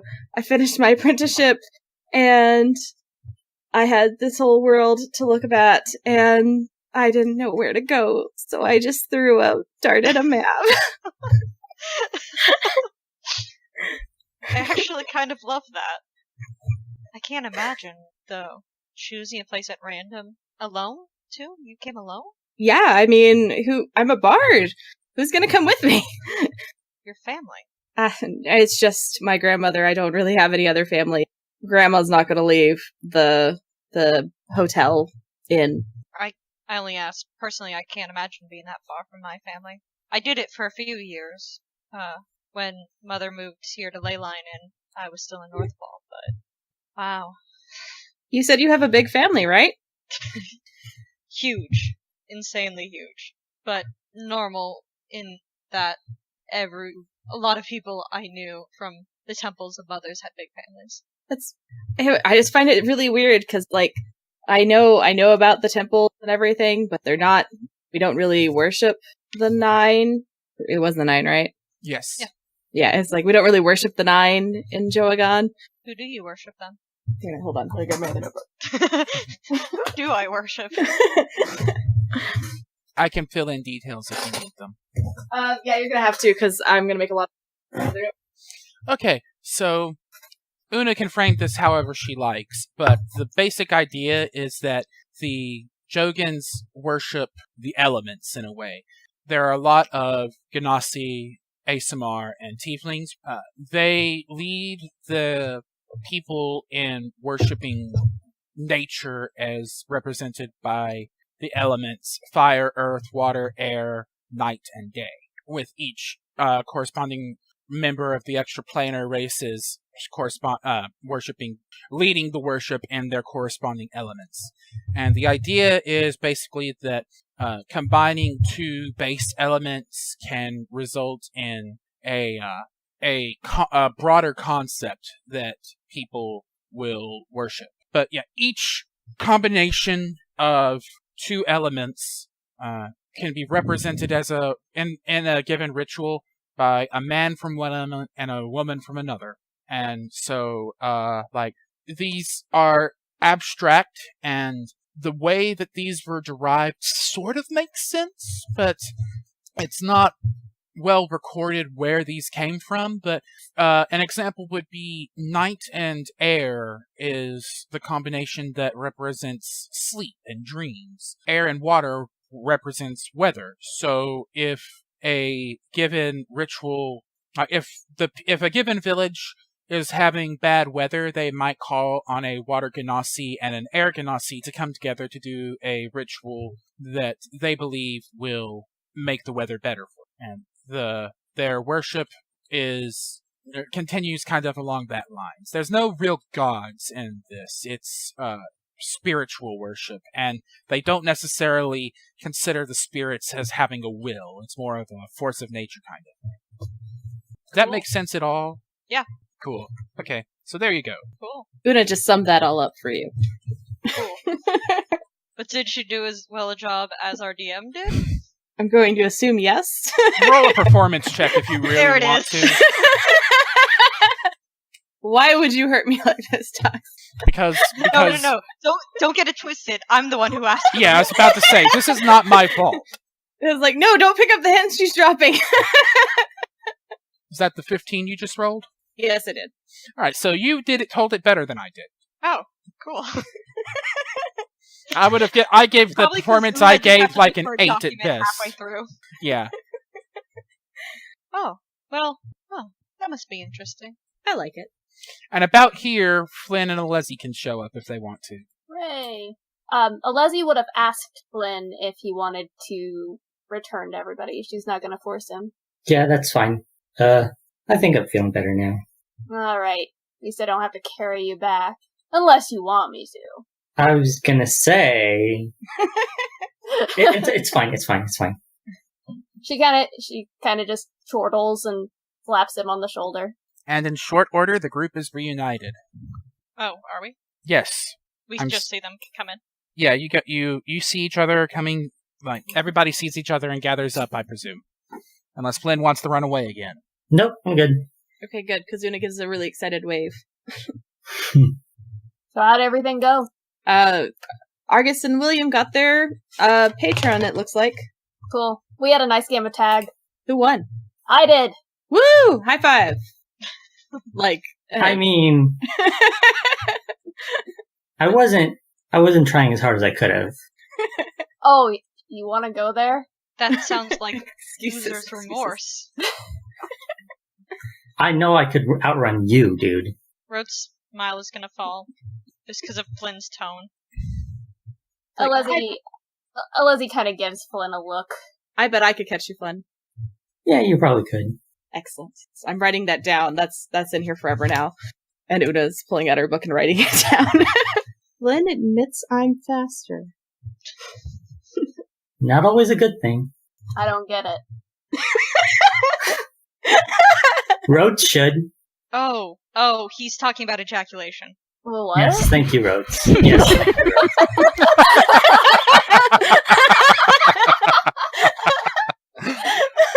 Wow. That one took me a moment. They don't usually take me that long. Una's really absorbed in what she's writing. Wow. Did she Alezi's like just accidentally blank hear the face. conversation around her and write ejak? Yeah. Oh, wait a minute. So I know we left the spreading rumor a little early. Did everybody get what they needed from there, or do we want to try heading back? 'Cause we can always come back here another day. I don't mind. Yeah, I'm gonna come back here another day. I will mention that Matilda did mention that Carl got answers, he just didn't like them, and you didn't pursue that at all. So, is that something you would have done in character, or is it just swept up? Oh, Oona was gonna ask Carl. Because, like, if he got answers, why is he not liking them? Alright, makes sense. Probably similar to Flynn and Murmur. Well, that's who we talked to, so we're gonna find out. Seems like that's Murmur's favorite answer. How would you like to sell your soul today? Stub your toe today, sell your soul. Okay. And is there anything else Well, actually, guys, I did ask a little bit about, elder gods. What? I just asked. Yeah. She didn't bring up a specific name. She just threw the question out there. I don't really know anything about elder gods. It's not really something I've had the opportunity to study, so I was hoping to get more information at the Spreading Rumor. Una, you know the woman in there was listening, and anything in there is fair game to be told again. Well, I imagine. I was talking to Murmur, and he said that it wasn't someone listening, it was something. So I don't think it was actually... we already know we're going to get multiple stories. The brothers already told us that. But also it seems like who's ever up there stays up there, so whatever you say probably isn't going to leave that room. Plus, I don't think it matters if I'm asking around about elder gods, because it's not like these guys already know we know where they're here. There were some nice elder gods, I'm sure. Right. Sure. I'm going to say that with Rhodes, with your religion role for the original thing about Vecna, you would be aware that the elder gods are not dark gods necessarily. Vecna is just the example of the bad one. Yeah. So, but what he said is true. I mean, they weren't all, set in stone evil, but I'm uncomfortable. So what's the problem? She just said elder gods. She didn't say that asshole's name. And for the record, I don't think that's our problem. We're still kind of out the open here. You want to talk about this later? Sure. You just said elder gods, Una? Yeah, I was just asking Matilda if she knew anything. She suggested I talk to Murmur. That's all she said. Promise. Yeah, and plus I'm kind of interested in seeing how he can talk to his bird. Well, that's probably fun. That bird kind of sucked. He talks to it, so it's got to do something, and it talks back, well, I think. Flynn already wants to come back, so we can all take a day trip again. Alright? Let's just get out of here for now. Agreed. Sweet. Alright, so you guys, what are you doing? Where are we going? Well, Alezi and Flynn have worked. So... Yeah. And we've spent most of the day here, right? I'd say it's approaching late afternoon. If you guys intend to head back to work, then you probably should get going back. Yeah, Alezi's gonna head back. Yeah. Una probably doesn't have to work because she made 50 days worth. Yeah, you're good for a very long time, Una. I must make more money. No, I'm joking. Trying to think if there was anywhere else that I wanted to go in town. We could go somewhere. Sounds rad. Let's do it. No, yeah. Will we have this? Where would we have this conversation? Since I'm presuming that you guys are walking to a bus station or train station. Where are we headed? I thought the trains were out. The bridge being out, they would have. You'd guess they would have been able to reroute by this point. Yep. And so, let's say at this point, you'll head to let me think. Yeah, let's say you guys head to a tram station, and there actually are signs posted up on notice boards talking about the how things have been rerouted.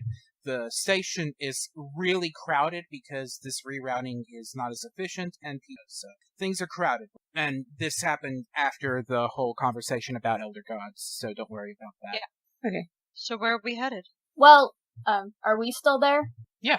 Everybody's still there. You guys have made it to the train station and are figuring out together where to go. Well, I don't know about you losers, but I have work tonight. I do too. Do I know if do I know if there's any libraries in the city?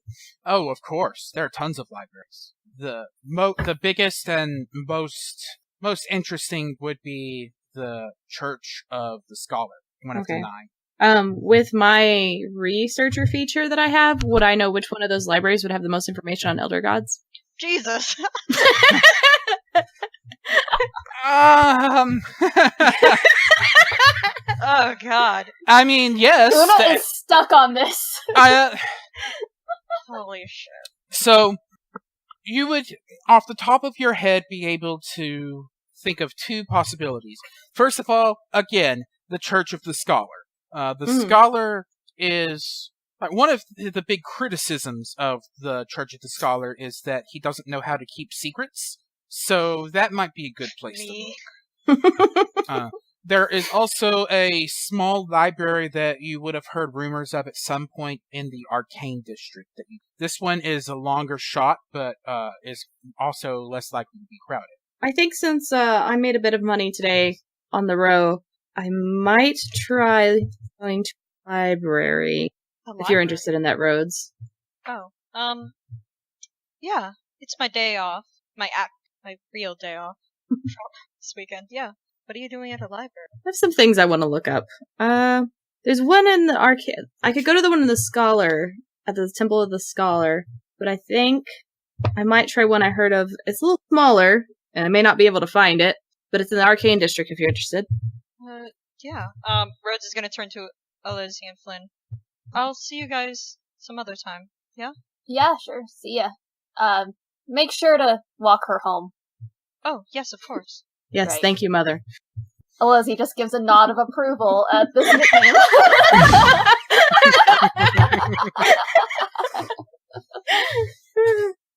And with that, I think we're at a good place to shut down for the night. So the group splits up again. Great. That's so wonderful. Oh, Muffin. It's okay. I included that thing that says I may not even be able to find the library. Yeah. And I noticed it and appreciated it, but that's not so fun.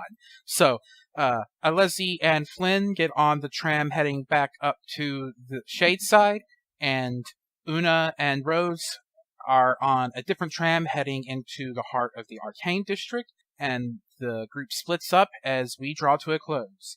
All right. So, that was an interesting session. Yay! Yeah. Yay!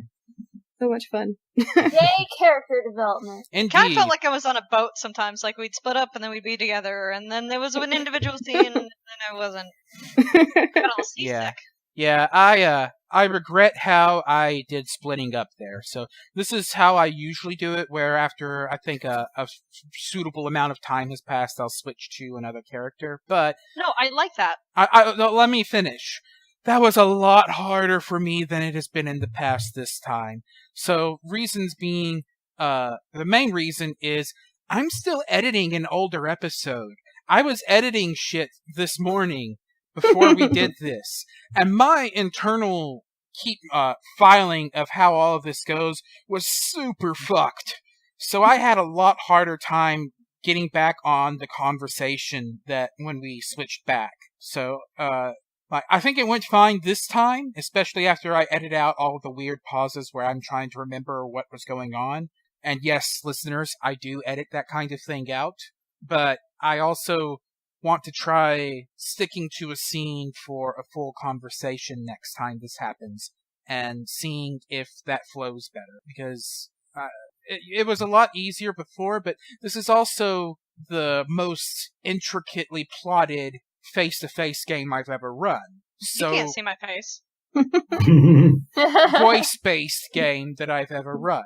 If you want, because we've split the party the way we did, do you want to do like mini sessions for each of us? Yes, I was going to bring that subject up over chat, but there are other things we need. Like, we could do scheduling stuff when we're not recording.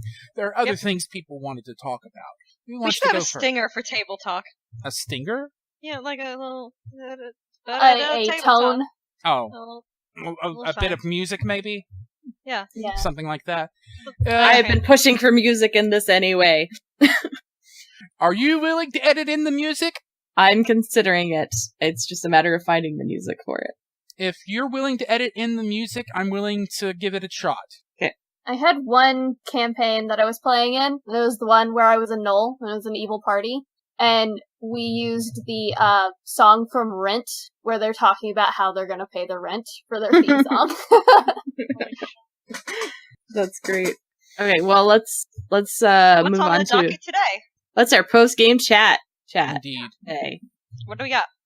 Rhodes and would like to Shauna's combo. say, Oh, okay. I would like to say that if it had been Rhodes or Oona who had seen Flynn walk away, that would have been very different. Yeah. Been way funnier too. He would have 100% tried to lose Rhodes, and he probably would have just walked with Oona.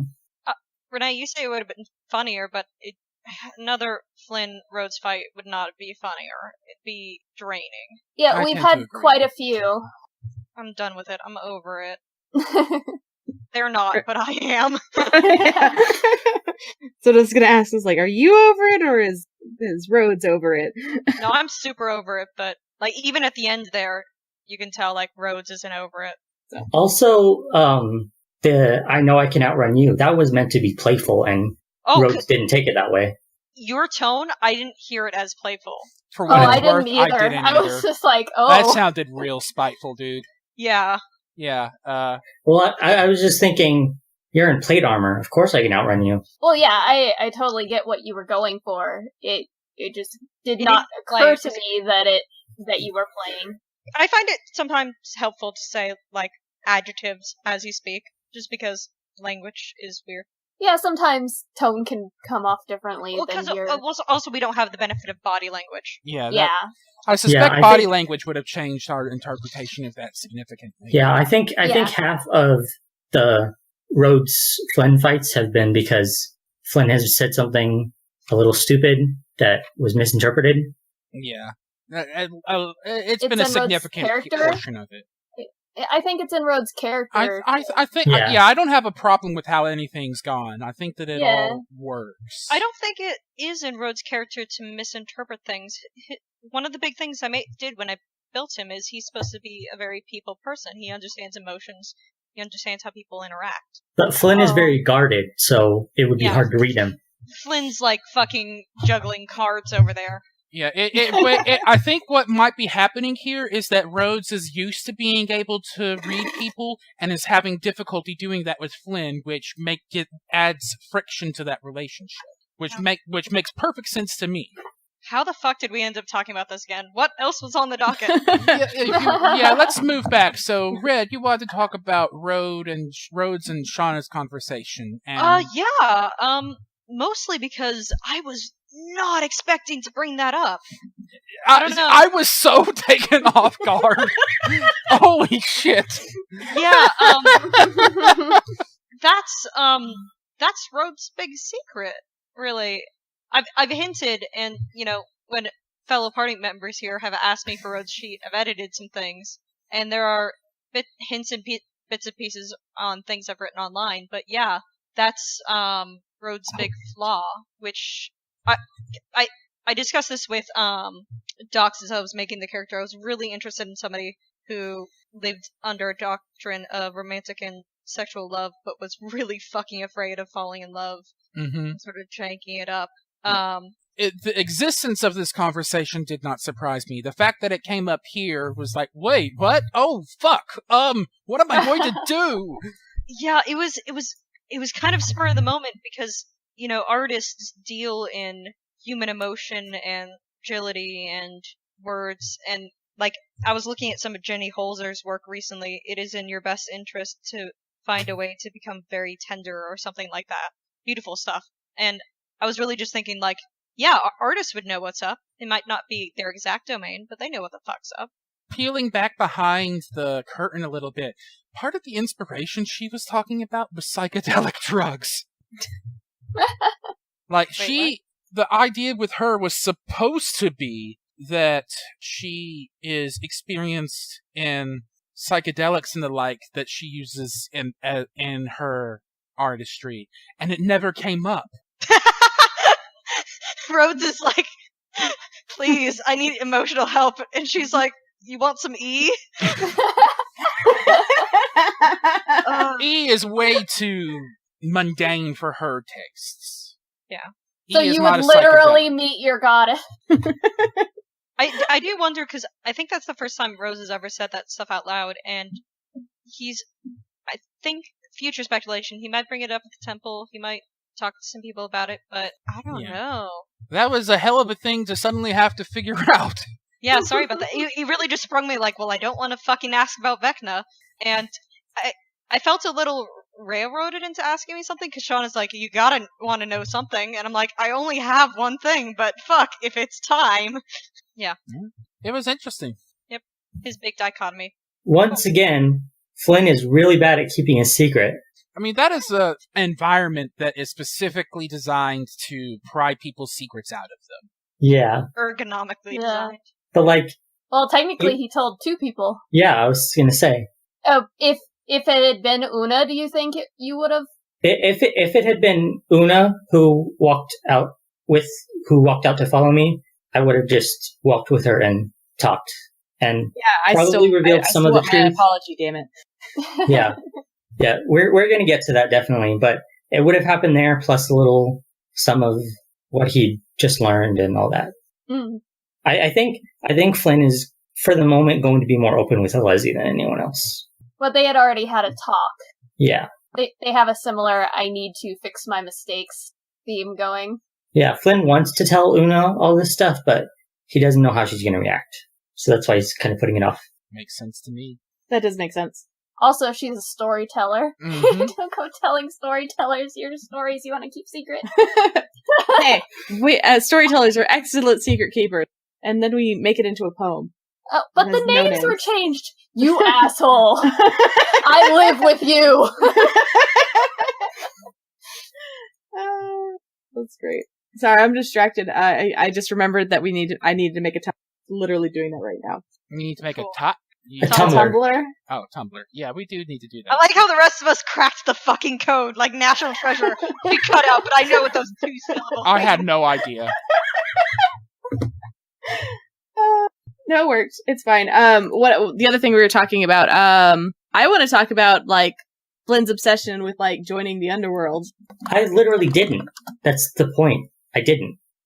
Oh man, you would have though if you didn't have the party. But that's the point. I have the party now, so I'm not going to. Well, he doesn't wanted- want to. He just wouldn't have cared. Also, as I said, my friend from the past wouldn't want me to do that. That's true. So that's also a factor. This was a really good Flynn episode. I think so too. Yeah. I mean, but besides just getting the story, that was such a good scene with Alezi that this might be because I haven't listened to past episodes, but I hadn't seen him be that sort of let his walls down before. Yeah, no, it was really good. I did like the direction it went where he kind of backed off from that, considering how quick he was to jump on the brand thing. Yeah, Flynn wants to help his friend and is willing to pay a lot for it, but that was a leap. That was a huge leap. Like there's more answers to that question than what Murmur was offering. Mm-hmm. I like how during Alezi and Flynn's chase, me and Renee just started talking like, well, they're rolling. Have a cool convo over here. Someday they'll get back to us. So we were in there for a while. Yeah. Yeah. There's only so much that can be done about that. Yeah, no, it's not your fault. I know. What else That's did why- we? That was why I was so devastated when you managed to roll all of our time away. I was like, we had it. We were so close to I had getting it all. Oh my god. We've been getting ready for that for ages. That was it. No, That we was an haven't been adorable getting scene, ready though. for it. We've been saying we should do this, and And we then haven't promptly thought of- not preparing for it. Yeah, but that conversation about throwing a dart at the map, that was That was way too adorable. That was, That was adorable. charming. I was in that conversation, and all I could do was just react. Oh, I came up with it right then. You did? Because I went, shit. I thought that might have been the secret you were talking about earlier. I kind of went, shit. Okay, hold on. Why did I come over That here? was definitely not the secret. Because I remember, I think, one of the first mornings Rhodes and Oona worked together, he was asking about the book, and she said, like, yeah, that's why I'm traveling, to, like, get stories for the book. And I just took it like, okay, that's why that. But having that extra detail is just, it's so charming. It was great though, because like I was messing with my book, and I'm just imagining Oona doing the same thing, That's like funny. and just kind of like hiding behind it while she admits that. I also hope you don't feel like I bullied you into not working. I just wanted more time for us. No. I really, I think I didn't really have a plan, and I was gonna be like, if I go back, I have to talk to Carl, and I don't really want to talk to Carl yet. Because I do want to know before I go back, to the spreading rumor what options he was given. Yeah. And like kind of what he was planning on doing. But we'll see. Does that kind of cover the Oona's word vomit, or was there something specific you guys wanted to ask? Nothing I could think of. I just love that performance natural 20. Oh yeah, I was so annoyed. So my headcanon for Oona's bad performance roles is that most of what she's learned has come from books and was not actually allowed to perform 90% of the time. And that's why she keeps rolling so low on her performances. I also just realized that every time Rhodes has heard Oona play in front of him, he's complimented her, and I forgot to do it this time. The one time! That's probably also a good reason for Flynn's perception checks, because it's been a lark for him so far. It hasn't been super serious yet. So he's not like that aware of his surroundings, because it hasn't been... What are you talking about? Like with Oona reading stuff out of a book and not being able to perform. That's like... Oh, okay. Yeah. I couldn't figure out the thread that you were connecting there. Yeah, Flynn's perception checks is because he hasn't had a reason to be actually that perceptive, because it's been fun for him. Alezi's just dumb. This is why all of her investigation checks are terrible. Well, she does okay in investigation sometimes, but her knowledge rolls aren't the greatest. Yeah, she's made some unusually high knowledge rolls, actually. Oh, was it insight then? I always manage to roll really well on things that I don't really get why she would know it. Like, yeah, there's been a couple that I've kind of had to contrive something for to explain why she knows this. Mm-hmm. I fucking love how Alezi just has everyone's secrets now. Everyone trusts the half-orc that has anger issues. I want Alezi to find out. I want Alezi to find out Oona's secret in game, just to complete the trifecta. That would be perfect. I'm so excited.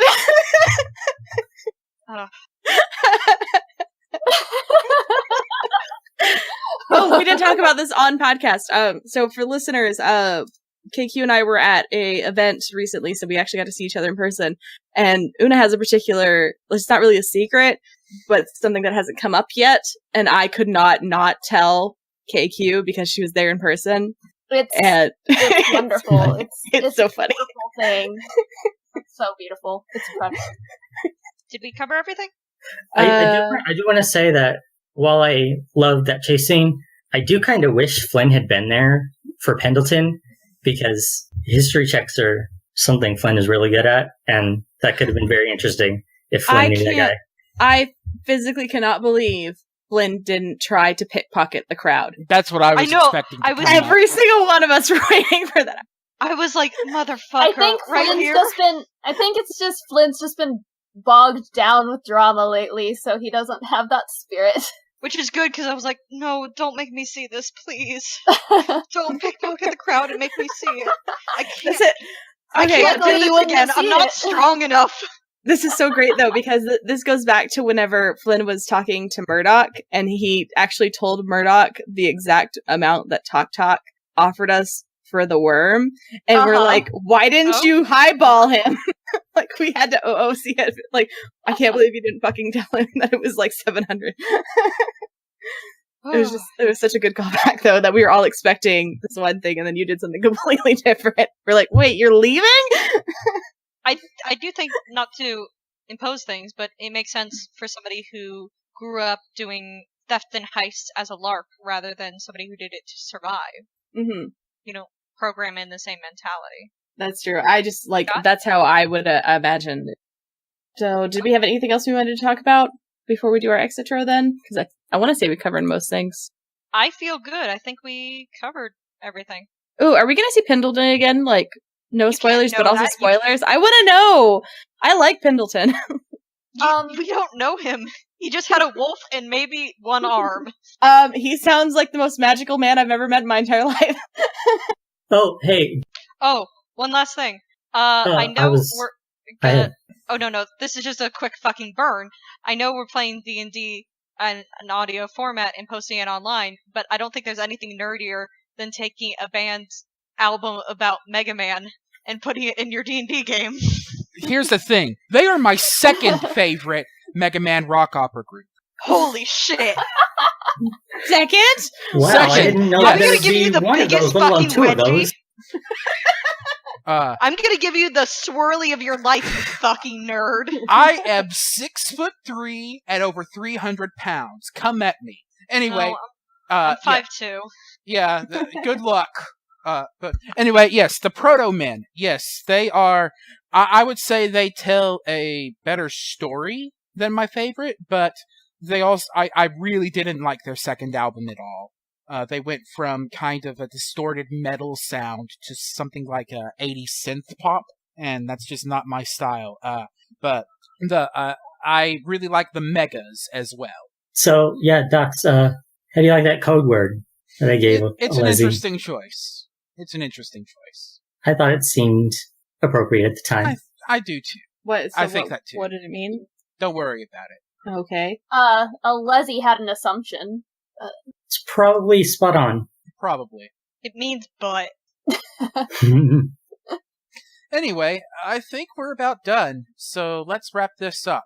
I've been Proven Paradox. Hello, I'm the DM. I don't have much to promote, so, Scott, let's do you next. Hello, I'm Scott. I'm Squirrel Bro in a lot of places. I've, as always, got my comic, BetweenTheLinesComic.com, and it's hopefully going to have some changes to the website soon if my Patreon gets a little bit more. And my Patreon is patreon.com/squirrelbro. It's worth noting that it's going to be at least 2 weeks, probably Yeah, closer but to 3. it's probably going to be months before the website updates, okay. but it's close. It's a stretch goal that's pretty close. Cool. Go help him meet that. Next, let's talk about Renee. Hey, Renee. Hi, so I've been Renee. I have all the links you see below. I also have a Patreon, and if, I've also been participating in Inktober this month, so I have all the videos, what I've done so far on my YouTube channel, and I also have been posting the images for every single one of those on every single social media platform I'm on ever. So definitely go check that out. Cool. Red, what's up? Hey. I've been Red. I played the Paladin. Well, as usual, I don't do shit, because I go to school, and I'm trying to get a business degree. So I'll plug things, as I always do. I went to the doctor recently, and all they wanted to talk about was Sawbones, which is a great podcast about weird medical history. Absolutely great. And I had to take Xanax one night because I decided to listen to Snap Judgment Presents Spooked, which is real-life paranormal stories, some of which were fine, some of which wigged me the fuck out. So that's what I've got. I'm on Twitter at Red of the Wolves, and all my other links are below. Send me a link to that last one. Yes, I was thinking you'd be interested. Yes, yes. Okay, and last but not least, KQ, what's up? Hi, I'm KQ. I relate to my character Alezi the Barbarian because we're both fucking messes. I am currently working on a comic that I want to publish in January, so most of my time is going to that. You can find details soon at my Patreon, which is patreon.com/KQD, and you can also find that link in the description below, along with all my other social media and the like. Thanks for listening to us. Indeed, thank you very much for listening. You can also email us at ragtagbagofbastards@gmail.com, and we have a Twitter at ragtagbag. Anything else that I missed? Did you Tumblr? Oh, well, we don't have a Tumblr. Okay, I guess by the time this goes up, we'll have a Tumblr. I'm not sure what we're going to call it, because as I say this, it doesn't exist yet, but by the time you hear... she just made it. She just linked it in the chat. I literally just made it. Okay, cool. So... apparently, we're ragtagbagofbastards@tumblr.com. And I'm not the one managing that, so I don't know what's going to be in it. Probably all of our art. Probably. It's going to be great, guys. Yes. It's going to... Probably a lot of updates about when we post new episodes, which... Yes. I don't know where the rest of that sentence is going. Just good things. Yeah, It's going to be used for updates and questions and whatever you want. It'll be interesting. Follow it. Thanks. Bye. Bye! Bye!